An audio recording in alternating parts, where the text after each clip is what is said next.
are stardust, we are dust, we are Hard to believe it's been 50 years since 500,000 people made their way up to Max Yasgur's dairy farm in upstate New York to hear Richie Havens cry out for freedom. Country Joe asked the world, what are we fighting for? And Arlo Guthrie to tell everyone, the New York State Thruway is closed. Hi, I'm Barry Lewis for the Times Held Record and recordonline.com here at Bethel Woods Center for the Arts, the home of the 1969 Woodstock Festival. And all year long here at Bethel Woods, they're going to be highlighting the 50th anniversary with films, talks, concerts, and here at the 60s Museum, a special exhibit will be opening up called We Are Golden, which is going to remember that historic period of time that changed the face of a generation. Half of the community was welcoming people to Woodstock, and some others were not thrilled by what they were experiencing. One of Max Yasgur's neighbors posted this sign along 17B, painted it on an old kitchen tabletop, and I think his sentiment speaks for itself. There was actually another sign posted next to it that said, "Don't buy milk," which was encouraging Max's neighbors to boycott his product.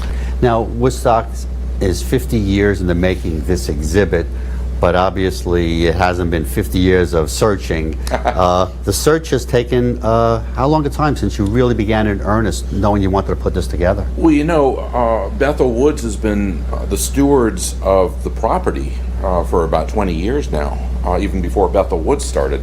When the museum opened in 2008, we had already started collecting artifacts from the Woodstock era and the 1960s. So about a half of the artifacts you see on display in this exhibit are from our permanent collection. And a large number of those things were donated by people who knew that it was historic and it needed to be preserved. So we were the place that they thought it belonged. Wade, one of the early parts of the exhibit seems to fit is Michael Lang, and the man who, along with a couple of college buddies, had this idea of putting together a concert, maybe not necessarily in Bethel, New York, but the idea to put together a concert. The idea started, they wanted to do it in Woodstock. That didn't work out. They moved to Wallkill. They got kicked out of Wallkill. They found Max's farm, and the rest is history. But yeah, and of the four partners that created Woodstock, Michael kind of positioned himself as the face of the and he looked like the face of it. He had the long hair, he had, you know, the sometimes shoes, sometimes not, had the vest. He was Woodstock. Exactly. And if you see the movie, most of the magazine articles, you'll see him in his bell-bottom jeans, the leather vest with no shirt, riding either a horse or this BSA motorcycle.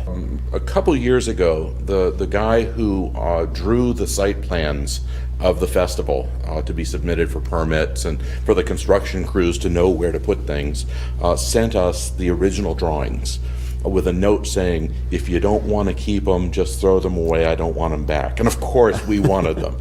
They're a holy grail. And so we've used one of the drawings as a backdrop, an enlargement of the drawing as a backdrop for this display. And it's really cool because it shows where the stage was, where the hog farm was, where the Bindi Bazaar, Filippini's Pond, the whole surrounding area. And a lot of people think that Woodstock was just that one field. You come to Bethel Woods and you walk to the crest of the hill, you walk down to the monument, you think that's the whole festival. How did 500,000 people fit in this one field? It was actually over 300 acres. What's great is they actually have, you can see it says main gate. Yeah. So originally, of course, they had sold tickets. This was not going to be a free festival, and they actually had a main gate where people were going to be able to come in. The idea was people were going to come in on Perry Road, right, which is far west from here, well, a couple miles, a mile or so.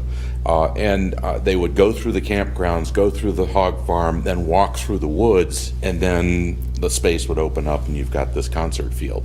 And of course, that just went out the window immediately because the fences weren't built, the ticket booths weren't built, and people came to the site from every direction. Wade, the movies, everyone looks, they see the concert, and they see the musicians on the stage.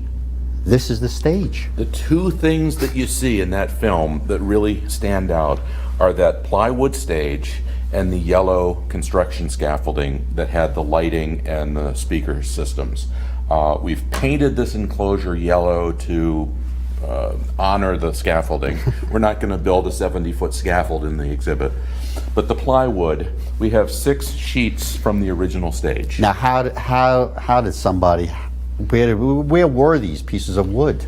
Well, after the festival, a lot of the things that were constructed temporarily, of course, for the festival, were scavenged by locals. And the plywood ended up at a bungalow colony and were built into a squash court. And for years, they were a squash court, outdoor squash court. And a local man put 2 and 2 together, realized that that wood was the original stage, brought in experts from the company that manufactured the plywood to make sure that it was the proper date, the proper type, and did a lot of research and digging around to verify that this indeed was the Woodstock stage wood. I've looked at the evidence, I've looked at the wood, and I've got a pretty high degree of certainty that this is the real thing. So we've got 6 of the plywood pieces, and we've constructed a stage here that we use as an exhibit platform for the clothing and the instruments from the festival. In 1969, there was no official Woodstock merchandise. There were people, entrepreneurs, who set up booths in the trunk of their car or in the woods, in the Bindi Bazaar, selling things that they manufactured or that they purchased other places, but there was no official merchandise. But I gotta tell you, the staff t-shirts in 4 colors, blue, red, green, and black. These are the original t-shirts? These are the original t-shirts. Those staff t-shirts became the collectible souvenir of the festival. It has the Woodstock logo, and you notice the shape of the white background. It kind of looks like a 1960s TV, right. So they call that the TV logo. The red was for security. People who worked security at the festival were given 2 red t-shirts and a red windbreaker. Those all became instant collectibles. Much rarer are the stage crew and the logistics crew, the blue and the green. And rarest of them all is the black, which was reserved for the Woodstock Ventures management and the sound engineer, the really high up in the organization. So we have the tunic that Jack Cassidy wore from Jefferson Airplane on stage at Woodstock, and we have the bass guitar that he played. This is a customized Guild guitar. Jack and Owsley Stanley, the sound man from the Grateful Dead, right, and infamous LSD manufacturer, customized the electronics on this bass. And then the headstock is inlaid with mother of pearl, and this design was designed by Yorma's wife. Sound's a big part of any music festival. Oh, yeah. And you know, if you're going to need for 500,000 people to hear the music, you need good sound. Yep. But in 1969, I don't know if there was really good sound systems available at an outdoor... Think of the Beatles at Shea Stadium. They were using the PA system. They were using the PA system. Nobody heard a note. Right. Of course, there was They couldn't hear the note anyways, screaming right, and all that. But you're right. Concert sound was in its infancy. There was a sound engineer in Medford, Massachusetts, named Bill Hanley. And he developed sound systems. Basically, he was inspired by roller rink sound. The sound systems at roller rinks was especially good. But he did the sound at the Newport Pop Festival, Newport Jazz Festival in New York, at the Newport Jazz Festival and Folk Festival. He did sound at the Fillmore East. And when Woodstock was being organized, everybody said, the guy you've got to go see is Bill Hanley. He designed and developed this speaker stack. This is the original. This is one of the originals. In total, this is called a Woodstock bin, but it consists of a speaker cabinet, and 2 sets of horns. There were 8 of these Woodstock bins at Woodstock on the towers. No one complained about the sound. The sound, not only on the hill itself, but beyond the hill. You could hear it down at the church down on 17B. You could hear it at camping. And the sound was clear, loud, and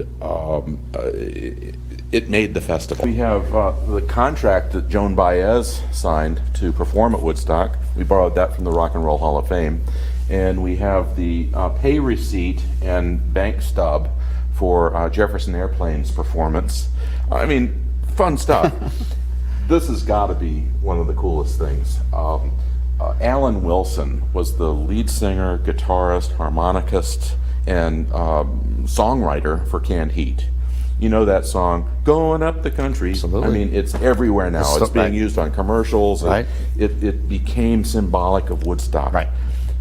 Alan Wilson wrote that song, and here's his handwritten lyrics for that song. Wow. His sister and brother own 2 copies of these lyrics, and we borrowed that from Alan's sister. What people will take away is optimism that the coming generation, today's young people, may actually fix the problems. Wade, thank you very much. Thanks, Barry. We'll see you guys back at the Garden for Record Online and the Times Held Record. I'm Barry Lewis. By the time